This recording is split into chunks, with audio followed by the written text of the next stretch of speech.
오늘 하나님의 말씀은 우리 다니엘서 1장 8절에서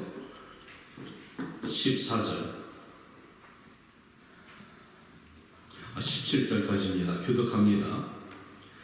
다니엘의 뜻을 정하여 왕의 음식과 그가 마시는 포도주로 자기를 더럽히지 아니하리라고 자기를 더럽히지 아니하도록 한관장에게 구하니 하나님이 다니엘로 한관장에게 은혜와 긍휼을 얻게 하시니라. 환관장인 다니엘이 이르되 내가 내 주 왕을 두려워하노라. 그가 너희 먹을 것과 너희 마실 것을 지정하셨거늘 너희의 얼굴이 초췌하여 같은 또래의 소년들만 못한 것을 그가 보게 할 것이 무엇이냐. 그렇게 되면 너희 때문에 내 머리가 왕 앞에서 위태롭게 되리라 하니라. 한관장이 다니엘과 하나야와 미사엘과 아사랴를 감독하게 한 자에게 다니엘이 말하되 청하오니 당신의 종들을 열흘 동안 시험하여 채식을 주어 먹게 하고 물을 주어 마시게 한 후에 당신 앞에서 우리의 얼굴과 왕의 음식을 먹는 소년들의 얼굴을 비교하여 보아서 당신이 보는 대로 종들에게 행하소서 하며 그가 그들의 말을 따라 열흘 동안 시험하더니 열흘 후 그들의 얼굴이 더욱 아름답고 살이 더욱 윤택하여 외의 음식을 먹은 다른 소년들보다 더 좋아 보인지라. 그리하여 감독하는 자가 자기 그들에게 지정된 음식과 마실 포도주를 제하고 채식을 주니라. 함께합니다. 하나님이 내 소년에게 학문을 주시고 모든 서적을 깨닫게 하시고 지혜를 주셨으니 다니엘은 또 모든 환상과 꿈을 깨달아 알더라. 아멘. 기도합니다. 영원하신 아버지 하나님, 오늘 이 부족한 종이 또 한 번의 실수를 했습니다. 그러므로 인하여서 지금부터 완전히 비운 상태로 성령께서 저를 완전히 사로잡아 주셔나니 말씀이 살아 운동력이 있어서 주의 종들에게 임할 줄로 믿사오니 종의 부족함과 허물을 용서하시고 성령이 내 안에 계심으로 인하여서 담대히 말씀을 전하게 하시고 생각나게 하시고 증거할 수 있도록 도와주시옵소서. 부족한 종을 십자가의 그날 가운데 감춰두시며 하나님의 영광이 온전히 드러날 수 있는 복된 예배가 될 수 있도록 축복하여 주시옵소서. 살아계신 하나님을 증거하고 실존하신 하나님의 시간에 역사하는 그 놀라운 시간이 될 수 있기를 주님께 부탁하며 예수님의 이름으로 기도합니다. 아멘. 예, 제가 참 이제 정말 나이가 들어가는 모양입니다. 원고를 또 놓고 왔습니다. 말씀을 준비했는데 원고 설교를 갖다 준비해놓고 말씀의 원고지를 놓고 왔습니다. 그래서 하나님이 붙잡아 주시리라 믿고 말씀을 전할 때 혹시 부족한 점이 있어도 여러분들께서 뒤늦게 이 거룩한 성전에서 말씀을 전하는 종을 이해해 주시기를 주님의 이름으로 부탁합니다. 오늘 본문 말씀은 여러분이 잘 알고 계시는 다니엘서 말씀입니다. 이 다니엘서 말씀 1장에 하나님께서 말씀하실 때 이 시기가 유다왕 여호야김 3년이 되었을 때 바벨론의 느부갓네살이 쳐들어옵니다. 그래서 많은 사람들을 갖다 죽이고 포로로 잡혀갈 때 이때가 BC 600년경 이야기입니다. Before Christ 600년경 얘기인데 이때 많은 사람들을 포로로 잡혀갈 때 이스라엘의 슬픔이 닥쳤던 시대의 이야기입니다. 그때 유대왕 여호야김에게 하나님께서 바벨론에게 이스라엘의 모든 것을 갖다가 예루살렘 성을 딱 함락하고 거룩한 성전에 있는 기물을 그들이 신할 땅으로 가져가서 자기들이 섬기는 신전의 보물창고에 두기를 허락하셨다, 이렇게 말을 합니다. 이 말씀을 갖다 묵상하면서 1장에 하나님께서 당신이 택하신 선민들을 바벨론의 느부갓네살에게 넘겼다는 것입니다. 수많은 생명이 이루어져 갔고요, 포로로 잡혀갔습니다.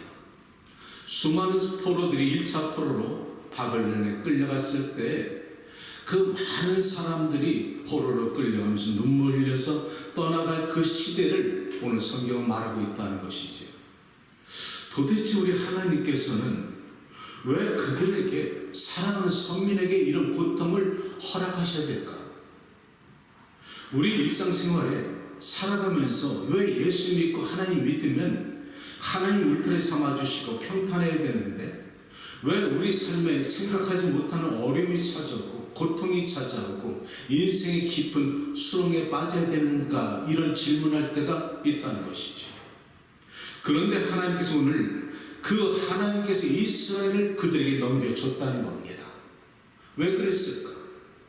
이것을 알기 위해서는 그 동시대에 살았던 유대에 있었던 선지자 에레미야서를 갖다 돌아가 보면 그 이유를 알 수가 있습니다. 에레미야서에는 하나님께서 2장 13절에 이 백성이 나에게 두 가지 악을 행하였다, 확실하게 말합니다. 이 백성이 나에게 두 가지 악을 행하였는데 하나님 자신을 여호와 하나님 버린 것과 스스로 자기들이 웅덩이를 팠다고 말씀합니다. 생수의 근원이 되신 나를 버렸노라. 아멘. 무슨 근원? 생수의 근원.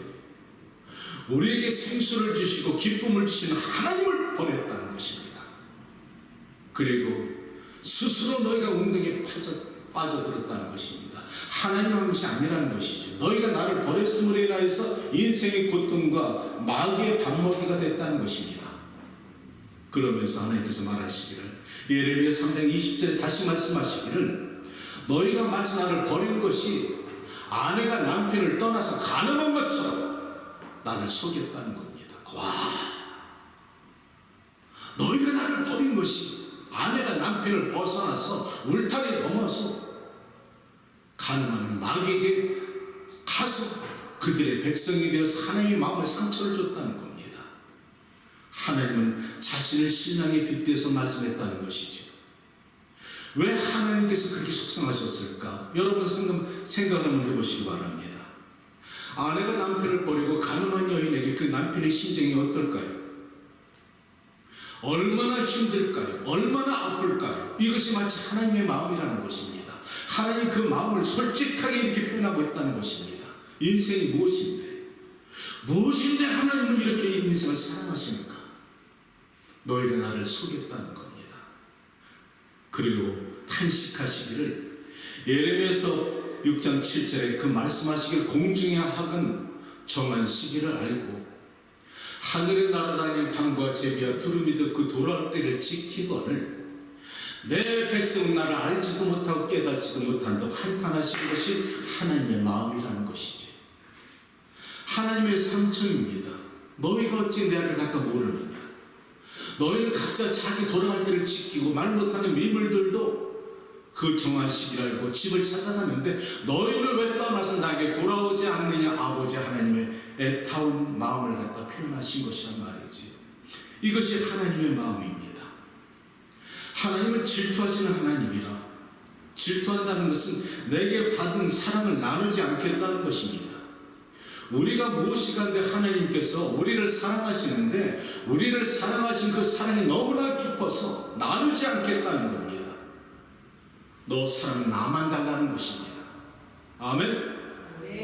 그게 하나님의 마음인데 이스라엘 민족은 매번 습관적으로 살만하면 하나님을 떠나고 살만하면 하나님의 말씀을 갖다 부정하고 떠나는 이 이스라엘 민족을 향한 아버지의 상처란 말이지. 그래서 하나님께서 말씀하시기를, 내가 바벨론에게 북쪽에 속가마가 엎어진 것처럼 북쪽에 있는 강국을 통하여서 내가 너희를 70년 동안 포로되게 하리라. 정확하게 70년 말씀하셨습니다. 다니엘이 훗날 이 다니엘서를 통해서 예레미야가 70년 그 선포한 것을 깨닫고 나서 그 70년 동안에 이스라엘 민족이 포로되어서 눈물 흘려서 바벨론 강가에서 포로된 신세를 한탄한 것을 그가 그때 깨달았다는 것이죠. 그 이스라엘 민족이 포로된 그 신세를 바벨론 시편 137편에 가면 바벨론 강가에서 내가 고향을 향해서 하나님께 눈물 지어 기도했다는 노래가 나오는데, 1970년도에 미국의 흑인 혼성 그룹 바니 엠이라는 이 가수들이 이 노래한 것이 리버 오브 바빌론 강가에서 그 노래입니다. 제가 여러분들에게 카톡 올려드렸죠. 그 이스라엘 민족의 그 하늘 갖다가 나타낸 것이 그 노래라는 것이죠. 그 내용이 이렇지 않습니까? 우리가 바벨론 강가에서 내 고향을 갖다 생각하면서 울었노라. 어떻게 사탄에게 그들이 원하는 노래를 부를 수가 있겠는가? 우리 하나님을 생각하면서 그 민족이 눈물을 갖다 흘렸던 것이 리버 오브 바빌론 그 노래라는 것이지. 사랑하는 성도 여러분, 그런데 하나님께서는 70년에 작정하시고 이스라엘 민족이 아픔을 주어서 그들을 깨달아서 다시 예루살렘 성을 회복할 때까지 그 고난의 시간을 준 것은 깨달아가는 것입니다. 그런데 하나님 항상 놀라운 하나님은 그 고난과 절망 속에서 여러분의 일생 속에서 여러분의 삶 속에서 힘들고 어려울지라도 항상 구원의 어떤 근거를 남겨놓으신다는 것을 잊지 마시기 바랍니다. 하나님은 항상 여러분의 고통과 눈물 사이에 구원의 어떤 환경을 묻어두신다는 것을 잊지 마시기 바랍니다. 그것이 오늘 내 소년이 나타나는데요. 하나님께서 이스라엘 민족이 수많은 민족이 포로로 잡혀올 때 성경이 이렇게 말합니다. 느부갓네살 왕이 예루살렘부터 많은 포로를 잡아올 때 왕족과 귀족과 학문이 출중하고 용모가 아름다운 소년들을 붙잡아왔다는 것이지. 그리고 많은 포로들을 갖다가 바벨론의 수도의 왕성과 도로와 댐과 무슨 운하를 만드는데 그들에게 노역자로 삼아줬지만 그 가운데 출중한 사람들을 뽑아가지고 왕궁에서 가르쳐서 왕의 시종으로 만들기 위해서 뽑은 사람 중에 오늘 내 소년이 나타난다는 것입니다. 그 한 사람이 다니엘이고 사드락과 메섹과 아벨루고 이 네 소년이 나타났는데 그들은 용모가 아름다웠다는 것이죠. 마치 우리 초은이 나이 또래죠. 아마 어렸을 것 같아요. 그런데 그 네 소년을 갖다 왕이 그 환관장에 맡기면서 이들에게 아름다운 왕이 먹는 산의 진미를 주고 포도주를 줘서 얼굴이 아름답게 3년 동안 가르쳐서 그 후에 나에게 될 거라 말합니다.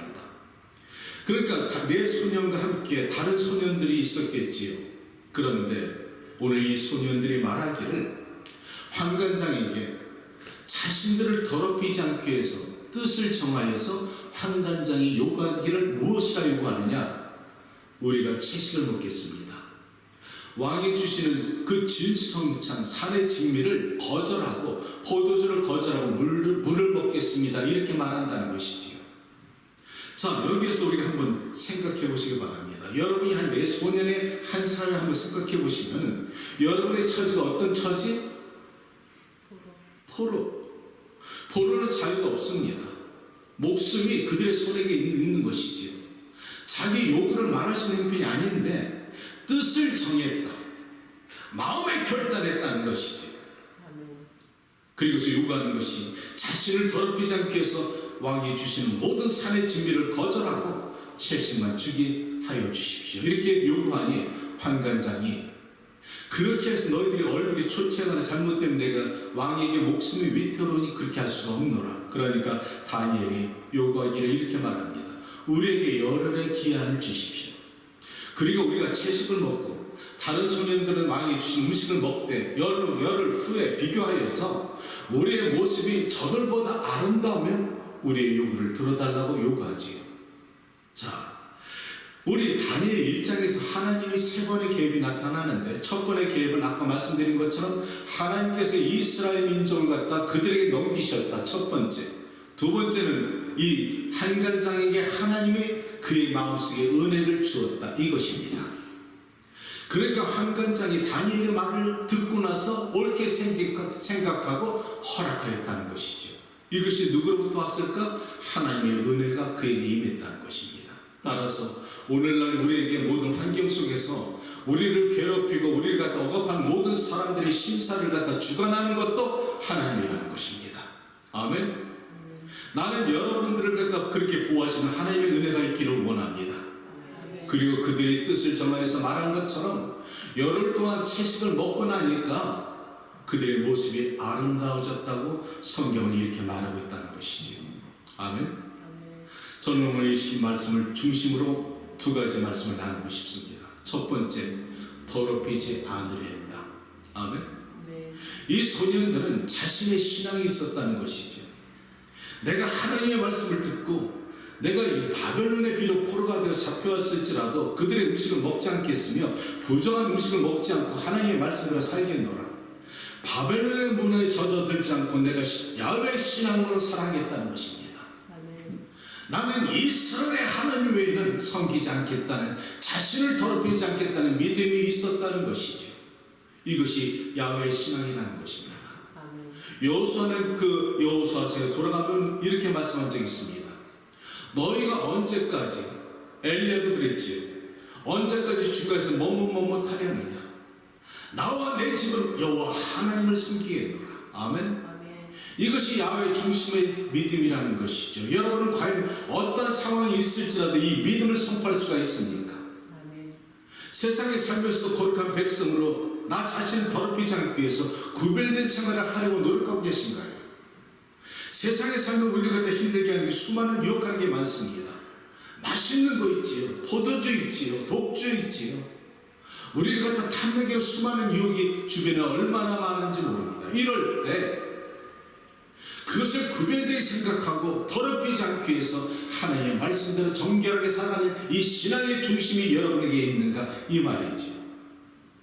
이 믿음이 있을 때 하나님께서는 여러분을 갖다가 사용하시고 여러분에게 축복하시는데 육체의 소욕을 따라 살지 말라고 하십니다. 아멘. 너는 거룩한 백성이니 여러분이 하나님께 고난을 받을 때 때때로 왜 하나님만 나에게 주시는 고난이라 생각하지 말아라. 왜냐하면 고난을 통하여서 여러분의 영성을 영광에 이르기까지, 마지막 천국에 가기까지 하나님은 거기까지 이끌어 가신다는 것이지. 우리가 이 땅에 살아가면서 세상의 유혹에 많이 넘어질 때가 있지요. 하나님은 세상에 살아갈 동안 너희 육체의 소욕을 거스리는 그 성령의 소욕에 따라서 살아라. 육체의 일은 갈라디아서 5장 7절에 이렇게 말합니다. 19절에 육체의 일은 분명하니 곧 음행과 더러운 것과 호색과 우상숭배와 주술과 원수 맺는 것과 분쟁과 시기와 분냄과 당짓는 것과 또 술 취함과 방탕함이니 너희들이 이런 일을 갖다 하는 자들은 하나님의 나라를 유업으로 받지 못할 것이니라. 아멘. 아멘. 거룩하게 살라는 것입니다. 사랑하는 여러분, 박정희 대통령 시절에 유명한 예가 하나 있습니다. 박정희 대통령이 어느 날 장관들을 통해서 국무회의를 하고 나서 그 장관들과 앉혀놓고 술 한 잔씩 다 돌립니다. 그 장관들이 너무 황송해서 그 술잔을 들고 어쩔 줄 모를 때 그 박정희 대통령이 건배! 하고 술잔을 들었습니다. 따라서 모든 사람들이 술잔을 들어야 할 때에 유독 한 사람이 술잔을 들지 않았습니다. 그 모습을 갖다 이상하게 생각한 이 박정희 대통령이 그를 바라보면서 왜 자네는 술을 안 하는가 물었습니다. 그랬더니 이 사람 하는 말, 각하, 저는 당신의 충성된 신하로서 목숨을 드릴 수 있는 각오는 있습니다. 그런데 각하를 섬기기 전에 제가 섬기는 하나님과 제가 약속을 한 것이 있기 때문에 제가 이 술잔을 들지 못하는 것뿐입니다. 이 말을 하니까 그 자리에 있던 차지철 비서실장과 수많은 사람들이 썰렁하게 해서 눈치를 보고 있을 때 그 끝나고 나서 이 사람이 어떻게 됐을까요? 좌천당했을까요? 중앙정부에 불려갔을까요? 놀랍게도 박 대통령이 그 사람을 훗날 자기 가까이 있었다는 것입니다. 그 이유는 이렇게 말합니다. 자기 주군에게 약속한 것을 갖다 변하지 않는 사람은 배신할 사람이 아니다. 정확했습니다. 자, 이것이 뜻을 더럽히지 않고 뜻을 정하여서 하나님 최우선적으로 섬기는 하나님의 자녀에게 주시는 하나님의 은혜라는 것이지. 이것이 우리 생활 가운데 여러모로 나타나야 된다는 것입니다. 내가 하나님을 섬기기 위해 세상을 타협하지 않는 그런 삶의 환경 속에서 말씀대로 나 자신을 더럽히지 않고 하나님의 자녀로 살아갈 때 하나님은 우리를 지켜보고 계신다는 것이지. 두 번째는 뜻을 정하였다, 이것입니다.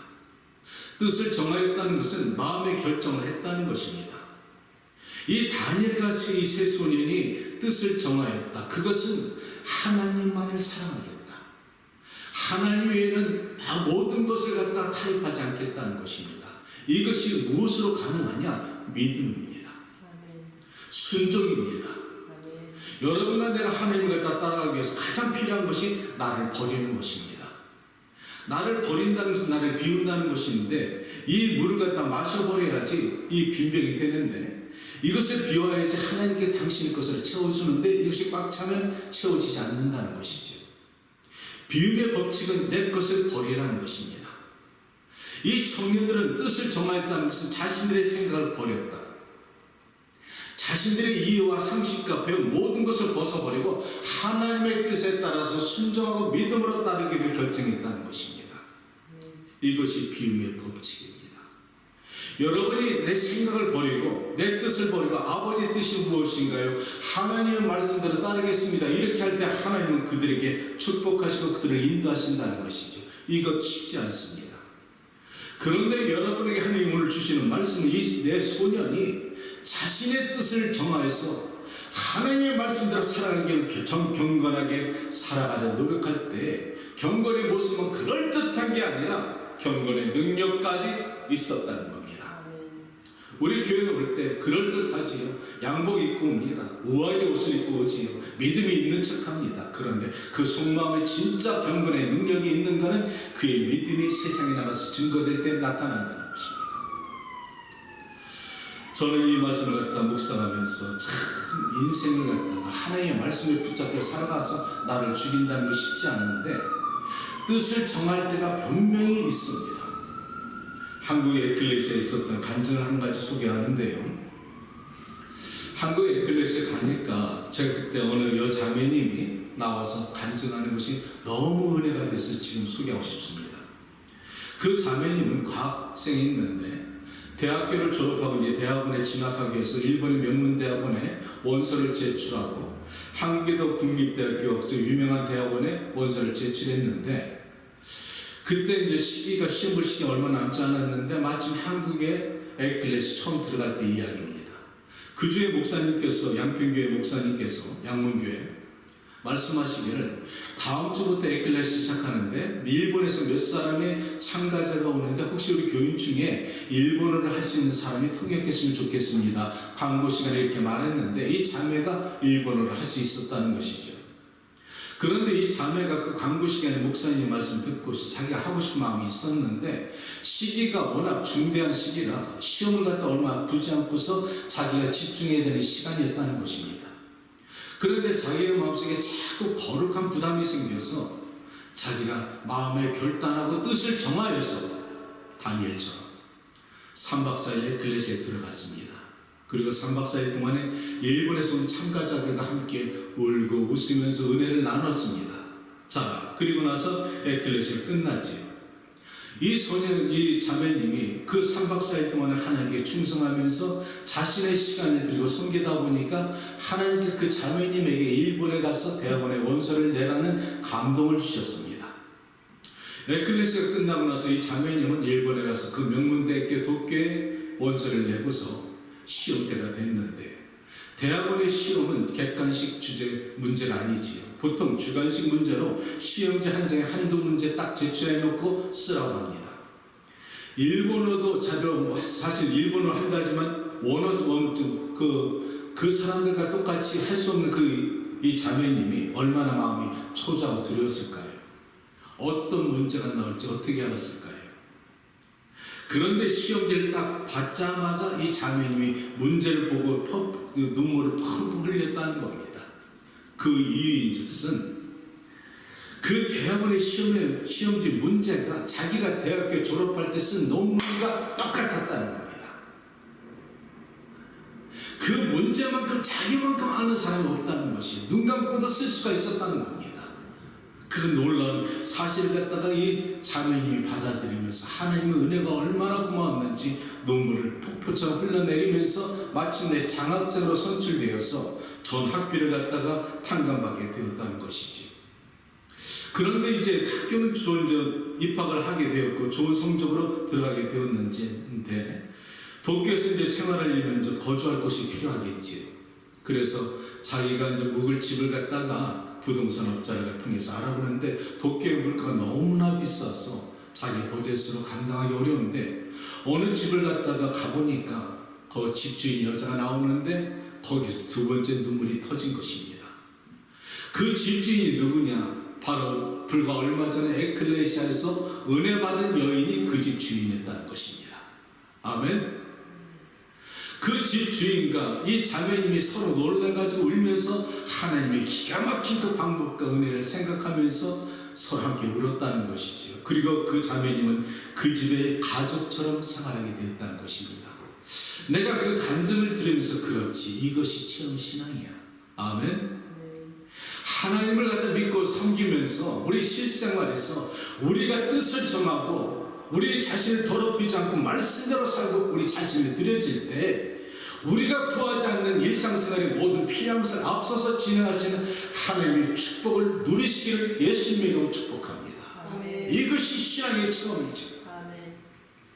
우리가 생각하기는 우연히, 마침 그때 그게 우연이 아니라 하나님의 시간에 정확하게 하나님이 인도하셨다는 것이란 말이지. 사랑하는 성도 여러분, 오늘 이 대 청년은 잘 들으시기 바랍니다.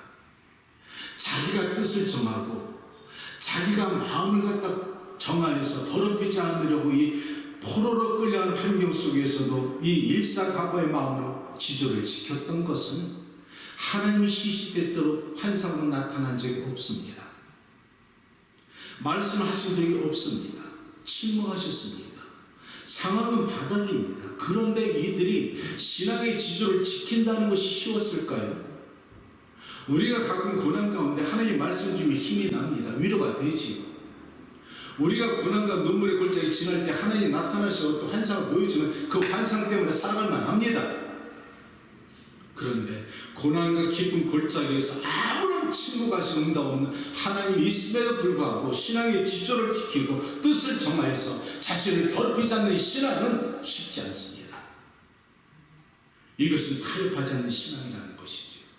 자, 이렇게 했더니 침묵하시던 하나님이 오늘 다니엘서 17장의 17절에 나타나십니다. 하나님께서 나타나셔서 이 네 소년에게 선물을 주시기 시작합니다. 어떤 선물을 줬을까요? 학문을 깨닫게 하시고 서적을 깨닫게 하시고 지혜를 주었다. 그리고 다니엘에게 구하지 않은 것을 주셨는데 꿈과 환상을 해몽하는 은사를 주셨다는 겁니다. 이거 대단히 놀라운 것인데요, 이들이 구한 적 없습니다. 자, 여기서 우리 실생활에 적용하시기 바랍니다. 여러분이 하나님께 일용할 양식을 달라 할 때 예수님께서 하신 말씀이 있죠. 너희는 먼저 그의 나라와 그 일을 구하라. 그리하면 이 모든 것을 너에게 더해주마. 너희가 구하는 것이 이방인들이 구하는 것이냐. 무슨 말인가? 예를 들어서 이렇습니다. 내게 자식이 있는데 우리 앤디가 때에 따라서 배고플 때마다 냉장고 뒤져가면서 음식 먹을 때 아버님 제가 먹어도 되겠습니까? 묻지 않지요. 어머님 제가 먹어도 될까요? 묻지 않습니다. 걔는 지 먹고 싶은 거 아빠 것도 먹습니다. 왜? 아빠 건 내 거니까. 자식이기 때문이니까. 이게 예수님 하신 말씀입니다. 이방인들이 구하는 것이 먹을 것을 달라고 해서 너희는 내 자식이 아니냐. 너희가 구하지 않아도 모든 일용할 양식 내가 이미 준 것입니다. 앞으로도 줄 것입니다. 그러니까 너희들이 먹고 사는 것에서 자유를 받으라는 것이지. 여러분이 아침에 일어나서 저녁까지 주무시기 전까지 하루아침에 기도하시면서 하나님 내게 먹을 양식을 달라고 기도하십니까?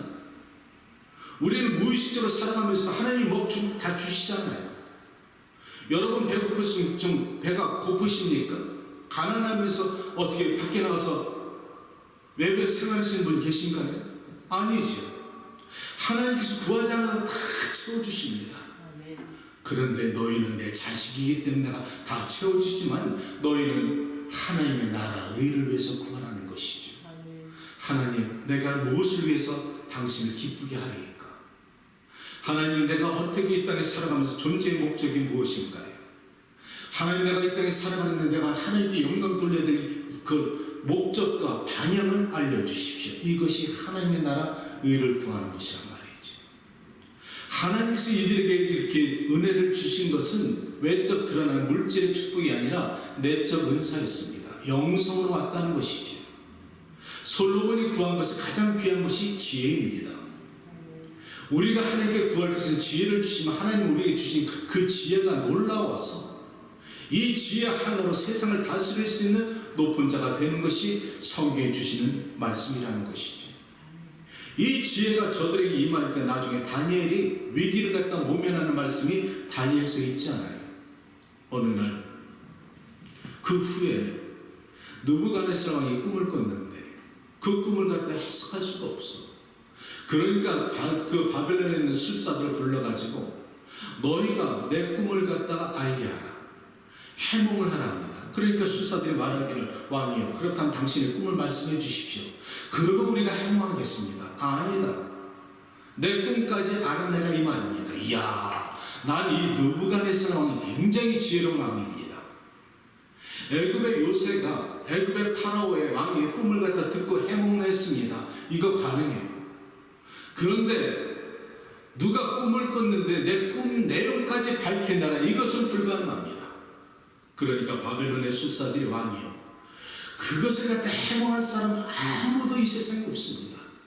신 중에 신이 아니면 그것을 해몽할 사람이 없죠. 그 내용을 어찌할 수가 있겠습니까? 그러니 꿈만 알려주시면 해몽하겠습니다. 아니다, 만약 너희들이 내 꿈까지 말하지 않으면 정한 날에 너희를 다 죽여버릴 것이다. 그 말을 들은 다니엘이 찾아가서 왕에게 말씀하지요. 왕이여 나에게 시간을 주시면 우리 하나님께서 주시는 그 해몽을 통해서 당신이 알려드리리다 하면서 이제 새 친구에게 중보기도를 부탁하고서 하나님께 기도하니 하나님께서 밤에 나타나셔서 다니엘에게 환상을 통하여서 느부갓네살의 꿈까지 완전히 알려주시다. 그 꿈을 갖다 알고서 찾아가서 느부갓네살에게서 찾아가서 다니엘이 말하기를 내가 당신의 꿈을 갖다가 알고 해몽한 것이 아니라 나에게 함께 하시는 여호와 하나님께서 알려주시음을 인하여서 내가 말을 할 수가 있나이다. 누구에게 영광을 돌려요? 하나님. 아멘. 하나님께서 내게 알려주심으로 인해서 내가 당신께 알려드리오니 왕이여 당신이 이런 꿈을 꿨고 그 해몽은 이렇습니다. 이렇게 전하니 그 느부갓네살 왕의 성경이 어떻게 말하고 있는지 아십니까? 포로된 다니엘에게 엎드려 절하였다. 왕이 엎드려 절하였다는 것입니다. 그리고 그를 갖다가 바벨론의 총리 삼았다는 것이지. 이것이 지혜라는 것입니다. 우리가 이 뇌에서 우리가 세상에 사용할 수 있는 뇌의 분량이 5%밖에 안 된다는 것입니다. 과학자들이 말하기를 나머지 95%는 사용하지 못하고 있는데도 지금의 인간들이 로켓을 쏘아 올리고 셀룰라폰 하나로 동시간에 수천 명이 같은 사건을 볼 수 있는 기가 막힌 과학을 갖다 발달한 이 인간의 뇌인데 95%를 사용하지 못하고 있다는 거예요. 그런데 그 영역을 열어주는 것은 하나님의 성령이라는 것입니다. 아멘. 이 놀라운 축복이 여러분이 하나님의 뜻을 정하고 하나님께 말씀대로 살려고 할 때 하나님이 여러분을 축복하시는 하나님이라는 것이죠. 말씀을 정리합니다. 주님은 나의 최고문은 그 쓴 것은 오스월드 챔버스 그 말씀을 갖다가 제가 저서를 읽고 나서 큰 감동을 받은 게 있는데 그분이 말씀하시기를 하나님을 섬기는데 신앙인들에게 꼭 필요한 세 가지가 있다. 3W입니다. 월십입니다. 예배입니다. 웨이, 기다림입니다. 월크, 사역입니다. 하나님의 자녀들이 하나님을 섬기기 위해서는 첫 번째는 예배에 집중하라는 것입니다. 아멘. 이스라엘의 하나님을 갖다가 찬양과 경배와 말씀과 기도로 집중하고 그분에게 마음을 드릴 때 온전한 예배가 된다는 것이지요. 그리고 나서 두 번째 웨이십니다. 기다리라는 것이죠. 우리는 너무 급해서 모든 것을 서둘러 일하려고 합니다. 하나님은 기다리라 하십니다. 기도하라 하십니다. 기도하고 하나님 음성을 듣고서 행하라 하시는데 우리는 너무 급해서 앞서서 하나님 먼저 앞서서 뛰기 시작합니다. 일이 진행이 될 수가 없지요. 특별히 오늘 이 두 번째 웨이스는 성령의 음성에 귀를 기울이라는 것입니다. 예수님께서 제자들에게 말씀하실 때 무엇을 갖다 기다리라? 성령을 기다리라. 하나님께서 약속하신 것을 받기까지 예루살렘을 떠나지 마라. 성령의 음성입니다. 우리 안에 계신 성령이 말씀하실 때까지 기도로 집중하고 그분에게 귀를 기울이면 하나님이 말씀하실 그때부터 행동, 월크, 일하는 것입니다. 이 세 가지가 성도의 삶에 있을 때 하나님의 거룩한 역사가 이끌어져 나간다는 것이지. 사랑하는 여러분, 오늘 다니엘서를 통해서 우리에게 주신 말씀이 첫 번째, 뜻을 정하였다. 두 번째, 나 자신을 더럽히지 않고 구별된 생활을 할 때 보이지 않는 하나님, 만져지지 않는 하나님, 그분이 여러분을 도우신다는 겁니다. 시편에 이런 말씀이 있습니다. 94편에 귀를 만드시니가 듣지 아니하겠느냐, 눈을 만드시니가 보지 아니하겠느냐. 아멘. 하나님이 귀를 만드셨고 너희 눈을 만들었고 입을 만들었으니 내가 듣지 않겠느냐. 모든 여러분의 삶의 현장에 하나님은 보고 계신다는 겁니다. 보고 계실 뿐 아니라 때가 되면 이끌어내신다는 것을 믿으시길 바랍니다. 아멘. 이 말씀이 여러분의 삶에 적용이 되어서 아름다운 열매가 나타나시기를 주님의 이름으로 축복합니다. 기도합니다. 생명이 되신 아버지 하나님, 말씀을 준비했음에도 불구하고 두서없이 말씀을 증거했습니다. 혹여나 실수를 있으면 다음은 조심하겠습니다. 그리고 더더욱 잘 아버지 말씀을 챙겨서 나누길 원합니다. 오늘 아버지 살아있는 생명의 말씀이 구절구절마다 성도들의 마음에 심어지게 하시고 이 말씀을 듣는 누군가에게도 도전이 되게 하시고 역사하여 주시어서 실존하시는 하나님, 우리가 마음을 타협하지 않고 뜻을 정하고 우리 자신을 더럽히지 않을 때 눈이 밝으신 아버지, 귀가 밝으신 아버지 응답하시고 인도하여 주시옵소서. 예수님의 이름으로 기도합니다. 아멘. 아멘. 우리 찬양을 함께 할 때 누군가 널 위해서 기도하네 함께하고 잠시 기도하고서 예배를 마치겠습니다.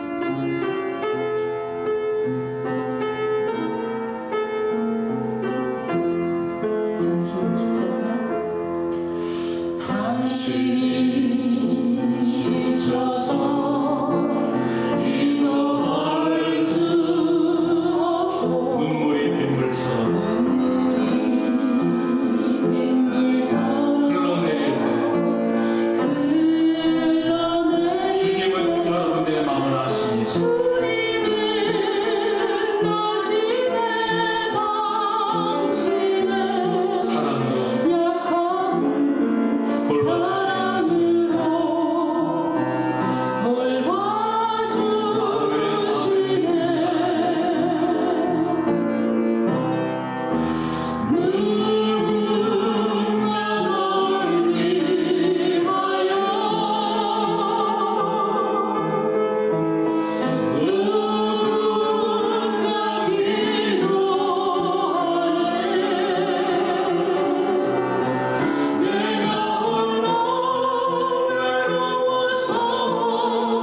이스라엘에 포로되었던 그들처럼 지치고 외롭고 고독하고 낯선 땅 포로로 잡혀가서 바벨론 강가에서 고향을 그리워하면서 눈물 짓던 그들의 탄식을 생각하면서 우리의 처지가 어떤 상황에 있을지라도 뜻을 정하고 우리 자신을 말씀 앞에서 더럽히지 않기 위해서 몸부림치고 계신가요? 이 땅에 우리가 보이는 모든 현상이 세상적이고 유혹적이고 우리를 갖다 넘어뜨리는 몸부림쳐도 하나님 그것으로 우리가 말씀에 붙잡힌 바 되어서 뜻을 정하고 마음을 정하고 우리를 정결하게 살아가려고 노력하고 계십니까? 사랑하는 성도 여러분, 만약 그렇다면 오늘의 현실이 아무리 어려울지라도 낙심하지 마시기 바랍니다. 귀를 만드신 네가 듣지 아니하겠느냐? 눈을 만드신 네가 보지 아니하겠느냐? 내가 너희 그 수고와 눈물을 볼 것이며 너희 신앙의 지조를 바라볼 것이며 내가 너희를 축복하며 그 웅덩이에서 건져내서 포로에서 자연받게 하고 포로에서 하나님 높은 자를 축복하여 주리라 말씀하십니다. 사랑하는 여러분, 누군가 너를 위해서 기도하고 있다는 이 찬양처럼 우리가 자식을 위해서 눈물로 기도하고 누군가 또 나를 위해서 기도하는 사람이 있을 줄 믿고 우리 주 예수님께서 지금도 우리를 위해서 하늘의 우편에서 중보기도 하시는 예수님을 바라보고 믿음으로 구하고 믿음으로 선포하시길 바랍니다. 나라와 민족을 위해서, 내 가족을 위해서, 내 스스로의 신앙을 위해서 주여 한번 부르짖어 기도합니다. 주여! 살아계신 아버지 하나님, 현실은 아버지 안다. 현실은 나이를 갖다 줄을 들게 하고 나를 붙잡아 내리고 있지만 포로 같은 내 신세 속에서 내 아픔 속에서 믿음의 주여 온전케 하시는 주님만 바라보고 있습니다. 사랑하는 아버지 하나님, 이 힐링교회를 도와주시옵소서. 하나님 기가 막힌 현실 속에서 주를 바라보고 뜻을 정하여서 하나님 믿음의 주여 온전케 하시는 주님을 바라보고 달려나가는 이 백성들을 축복하여 주시옵소서. 하나님 우리 믿음에 기름 부어주시고 우리의 믿음에 함께해 주시기를 간절히 바랍니다.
사랑하는 주님, 이것이 물질이 아니라 마음으로 올려드리오니 이 물질 받아 주시옵소서. 아멘.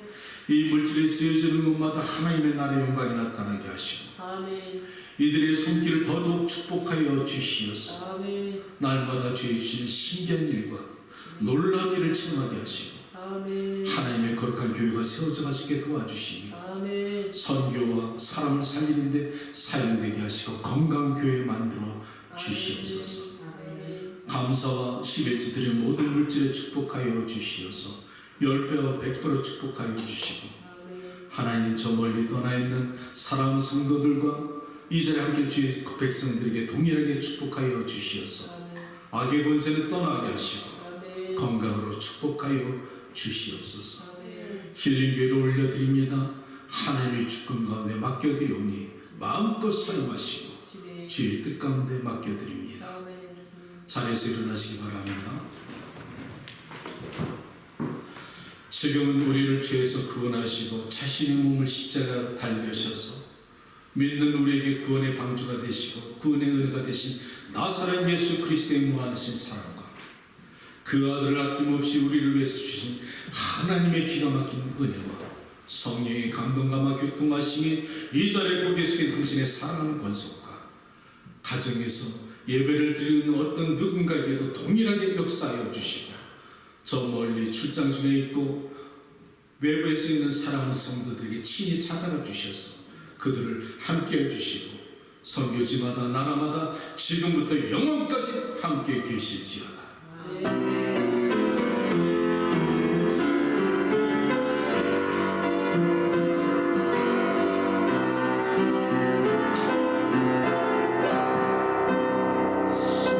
감사합니다. 사랑합니다 여러분. 감사. 하나님께 감사.